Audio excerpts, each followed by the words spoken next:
ఇప్పుడు ఒక sub asset నేను క్రియేట్ చేస్తాను ఫ్రెష్గా. సో ఇది ఒక రియల్ టైమ్ సినారియో. ఒక సబ్ అసెట్ నేను క్రియేట్ చేస్తాను చూడు, AS01 సబ్ అసెట్ని. సో సబ్ అసెట్ని క్రియేట్ చేయాలని టీ కోడ్ ఏంటి మనకి, ఎవరు చెప్తారు? సబ్ అసెట్ క్రియేట్ చేయడానికి AS11. సో AS11లో ఒక సబ్ అసెట్ని క్రియేట్ చేస్తున్నా. ఓకే, సో ఇది నాది మెయిన్ అసెట్. సో క్రియేట్ చేస్తాం సబ్ అసెట్. సో ఇక్కడ సో మనం ప్లాంట్ అండ్ మిషనరీ, ఇది సబ్ అసెట్. ఓకే, సో ఈ డీటెయిల్స్ ఏమైనా మార్చుకోవాలంటే మార్చుకోవచ్చు. So depreciation, so same create చేసి సేవ్ చేస్తాను. ఒక సబ్ అసెట్ క్రియేట్ అయింది 3001 2తో సబ్ అసెట్ క్రియేట్ అయింది. ఇప్పుడు దీంతో నేను ప్రొక్యూర్మెంట్ చేస్తాను చూడు. సో ప్రొక్యూర్మెంట్ అంటే ఏంటి, F-19. సో F-19తో నేను ప్రొక్యూర్మెంట్ చేస్తున్నాను చూడండి. ఓకే, సో అండ్ క్లిక్ చేసుకోండి మీరు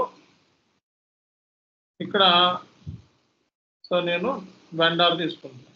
ఓకే, అలాగే అమౌంట్ తీసుకుంటాను,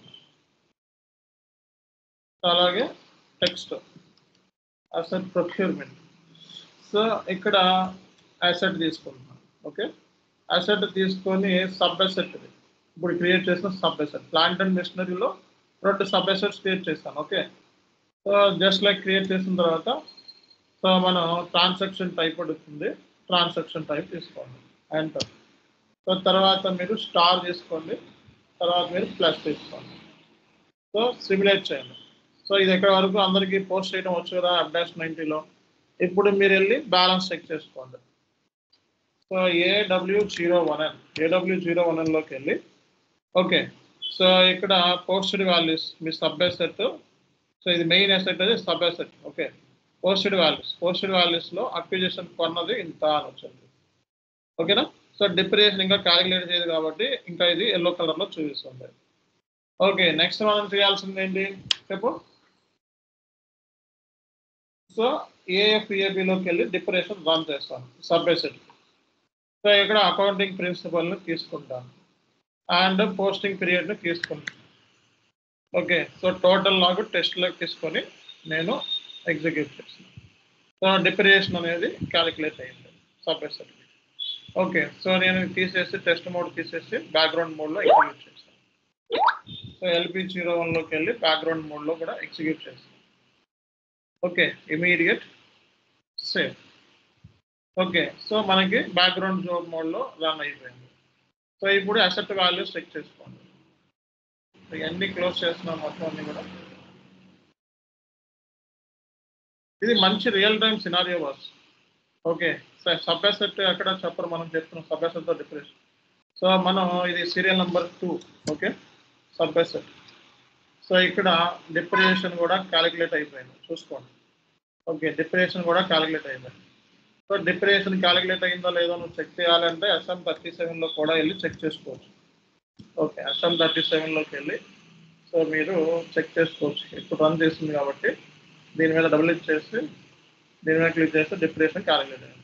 సో డిప్రిసియేషన్ క్యాలిక్యులేట్ అయింది కదా. ఇప్పుడు నాకు క్వశ్చన్ ఏంటి అంటే వీటిని రివర్స్ చేయాలనుకుంటున్నాను, రాంగ్గా పోస్ట్ చేశాను. ఓకే, రాంగ్గా పోస్ట్ చేసినప్పుడు ఏం చేయాలనుకుంటున్నాను, రివర్స్ చేయాలనుకుంటున్నాను. ఏమేమి రివర్స్ చేస్తాను ఇప్పుడు. సో అసెట్ నేను రివర్స్ చేయాలంటే నాకు టీ కోడ్ ఉంది AB08. సో కానీ డిప్రిసియేషన్ని రివర్స్ చేయాలంటే నా వల్ల కాదు. ఓకే, అంటే దీన్ని రివర్స్ చేద్దాము అనుకుంటే అవ్వట్లేదు. సో ఇప్పుడు నేను దీన్ని రివర్స్ చేస్తాను ఫస్ట్. సో మనకి రివర్స్ చేయడానికి AB08 అని చెప్పి టీ కోడ్ ఉంది. ఓకే, సో AB08లోకి వెళ్ళి ఎంటర్ కొట్టు. ఎంటర్ కొడితే ఇది నువ్వు పోస్ట్ చేసిన అసెట్ సంబంధించిన ట్రాన్సాక్షన్ S/4HANAలో. సో ఇది మనకి ఆపరేషనల్ వ్యూ. సో ఇది valuation view, general ledger gap ప్రకారం క్యాల్కులేట్ చేసాం కాబట్టి. సో ఇప్పుడు దీన్ని మనం రివర్స్ చేద్దాం అనుకుంటున్నాం ఈ ఎంట్రీని. సో రివర్స్ మీద క్లిక్ చేస్తే సో రివర్స్ సంబంధించి మనకి FB08 ఓపెన్ అయింది. ఓకే, సేవ్ చేస్తే నేను ఆటోమేటిక్గా రివర్స్ అయిపోయింది. సో రివర్స్ అయిపోయినప్పుడు ఏం జరిగింది చూసుకోండి. రివర్స్ అయినప్పుడు మనకి పోస్టెడ్ వాల్యూస్లో రివర్స్ అయిపోయింది అసెట్ అక్విజిషన్కి ఏం మిగిలింది, ఆర్డినరీ డిప్రిసియేషన్ మిగిలింది. ఈ ఆర్డినరీ డిప్రిసియేషన్ నేను రివర్స్ చేయగలనా అంటే ఆర్డినరీ డిప్రిసియేషన్ నేను రివర్స్ చేయలేను. వెళ్ళి AB08లో అయినా లేకపోతే FB08లోకి వెళ్ళినా ట్రై చేయండి. ఓకే, సో ఈ డాక్యుమెంట్ మీకు కావాలి అంటే సో ఇక మీరు FB03లోకి వెళ్ళి ఓకే FB03లోకి వెళ్ళి సో రివర్స్ డాక్యుమెంట్ ఇది. సో రివర్స్ డాక్యుమెంట్ సారీ ఇది డిప్రెషన్ సంబంధించిన డాక్యుమెంట్ చూడాలంటే డాక్యుమెంట్ లిస్ట్లోకి వెళ్ళి AF అని చెప్పి ఇస్తే సో మీకు డిప్రెషన్ లిస్ట్ డాక్యుమెంట్ లిస్ట్ అంతా కనబడుతుంది. ఓకే సో ఇవన్నీ కూడా డిప్రెషన్ సంబంధించిన డాక్యుమెంట్ లిస్టులు ఇవన్నీ కూడా. ఇప్పుడు ప్లాంట్ అండ్ మిషనరీ సంబంధించిన డాక్యుమెంట్ ఇది. సో దీన్ని నేను రివర్స్ చేద్దామని చెప్పి నేను FB08లోకి వెళ్ళి ట్రై చేశాను అనుకో, ఏమవుతుంది, రివర్స్ అవ్వట్లేదు. ఓకే దాన్ని రివర్స్ చేద్దామని చెప్పి నేను ట్రై చేస్తే ఏమొస్తుంది, సో ఎర్రర్ వస్తుంది. Posting date must be 31st అని అంటుంది. ఓకే సో 31st అని చెప్పి తీసుకున్నా, అది రివర్స్ అవ్వట్లేదు. So not possible to reverse the finance document. అంటే ఇప్పుడు నా క్వశ్చన్ ఏంటి, ఇక్కడ ఉన్నది ఏదైతే ఉందో దీన్ని నేను రివర్స్ చేయలేను. ఓకే రివర్స్ చేయలేను కాబట్టి నేనేం చేస్తాను, సో ఏ సబ్ అసెట్లోకి వెళ్ళి మళ్ళీ రివర్స్ అంటే ఏంటి, మళ్ళీ నేను రీకాలిక్యులేట్ చేస్తాను డిప్రెషన్. చూడండి ఏం చేస్తాను. సో AS02లోకి వెళ్ళి సో ఇది మీరు చూసుకున్నట్లయితే అసెట్ వాల్యూస్ చూస్తే పోస్టెడ్ వాల్యూస్లో ఇది మిగిలిపోయి ఉంది. ఓకేనా. సో ఇప్పుడు నేను ఏం చేస్తానంటే డిప్రెషన్ ఏరియాలోకి వెళ్ళి ఇది తీసేసి ఓకే సో నో డిప్రెషన్ అని చెప్పి తీసుకొని ఓకే సేవ్ చేస్తాను. చూడు సో సేవ్ చేసిన తర్వాత ఇప్పుడు దీనికి మళ్ళా నేను AFAB ఎగ్జిక్యూట్ చేస్తాను. ఎందుకంటే దాన్ని నల్లిఫై చేయాలి, మొత్తం బ్యాలెన్స్ నల్లిఫై చేయాలనుకుంటున్నాను. ఓకే సో ఇది నేను టెస్ట్ రన్ మోడ్లో నుంచి తీసేసి సో డైరెక్ట్ మోడ్లో నేను ఎగ్జిక్యూట్ చేస్తాను. బ్యాక్గ్రౌండ్ మోడ్లో ఎగ్జిక్యూట్ చేస్తాను. So immediate save. Okay so ఇప్పుడు ఇక్కడికి వెళ్ళి చెక్ చేసుకోండి అసెట్ రిప్రెషన్.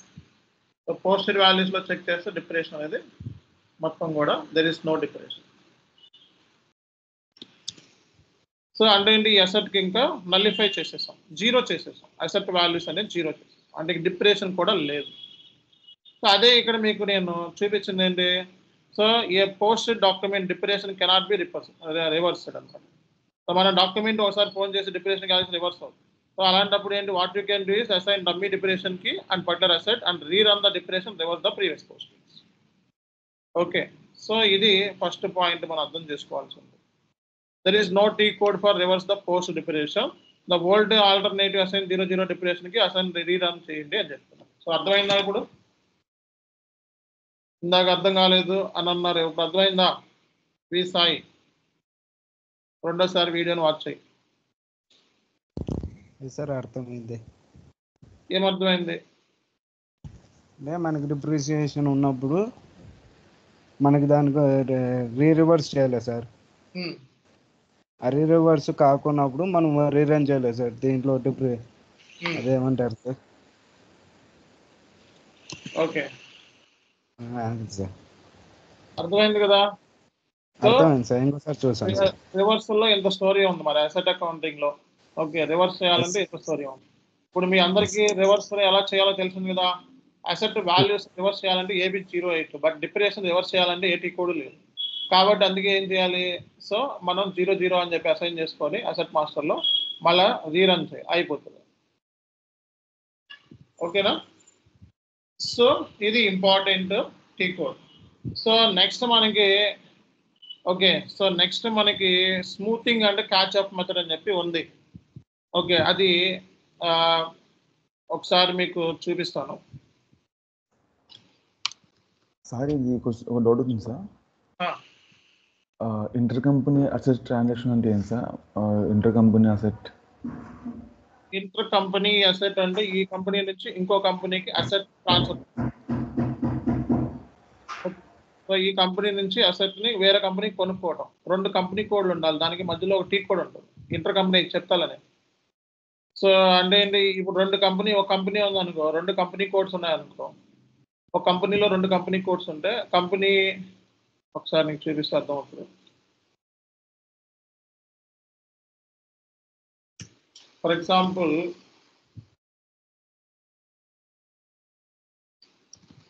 సో మన కంపెనీ వచ్చేటప్పటికి XYZ అని చెప్పి ఒక కంపెనీ ఉంది.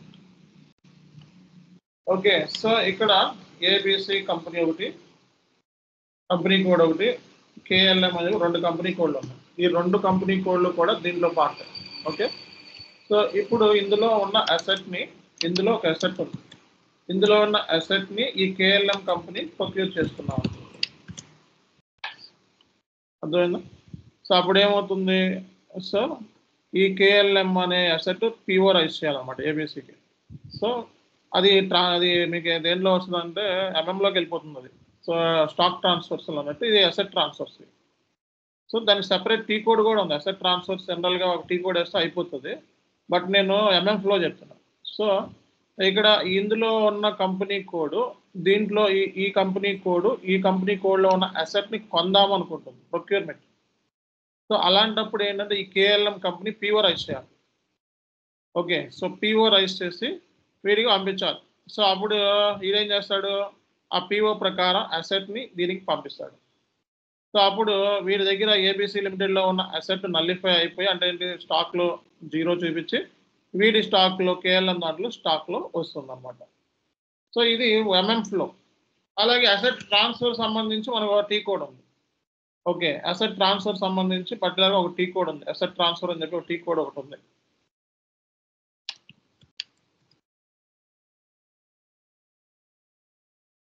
అంటే ఇదే అసెట్ని మనం వేరే దానికి ట్రాన్స్ఫర్ చేసుకోవచ్చు. Asset transfer with in a company. So T code వచ్చేటప్పటికి ABUMM. సో టీ కోడ్ ఉంది, ఒక్క నిమిషం.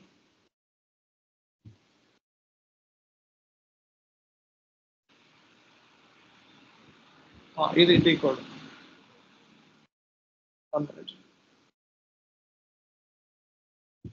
So we can transfer the same asset. Asset is moved in different cost centers and check this option. Using ABU, we can transfer the same asset. Asset transfer సంబంధించి ABUMM. Asset intra మీరు అడిగింది ఏంటి, inter ట్రాన్స్ఫరా? అవును sir, company నుంచి కంపెనీకి inter transfer చేయాలనుకుంటే ఎట్లా చేసుకుంటాం? ఇంకో కంపెనీ కోడ్ ట్రాన్స్ఫర్ చేయాలని మన దగ్గర 2 కంపెనీ కోడ్లు ఉండాలి. ఇంట్రా దానికి ఒక టీ కోడ్ ఉంటుంది, OAYZ అని చెప్పి, OAYZ ఒక టీ కోడ్ ఉంటుంది. Inter company transaction T code, 2 company కోడ్లు ఉండాలి మీ దగ్గర ఇది చేయాలంటే. ఓకే, సో టీ కోడ్ వచ్చేటప్పటికి ఇది process, T code OBYA. Okay, ఈ OBYAలో మనం ట్రాన్స్ఫర్ చేసుకోవచ్చు, అలాగే ఇంటర్ కంపెనీకి సంబంధించినంత.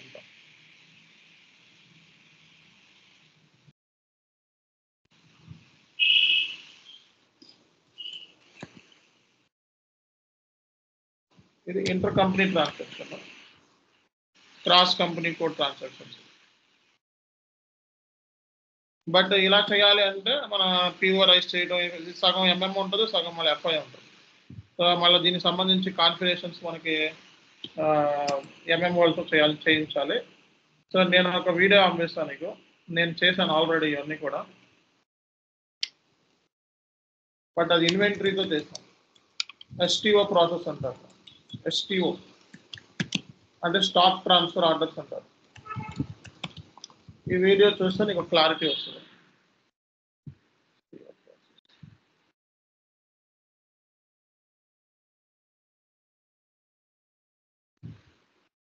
బట్ ఇది MM ఫ్లో ఉంటుంది, సగం నువ్వు అడిగిన దానికి MM ఫ్లో ఉంటుంది.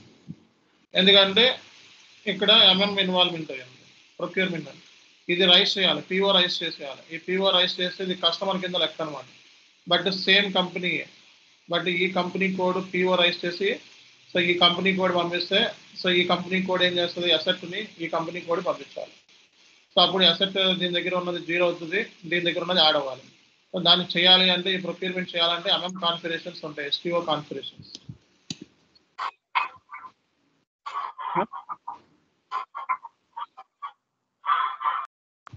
సో ఇది మనకి కాన్సెప్ట్. ఓకే, సో నేను రేపటి క్లాస్లో స్మూతింగ్ అండ్ క్యాచ్అప్ గురించి చెప్తాను. Okay, smoothing and catch up. Right, thank you all. Will continue tomorrow.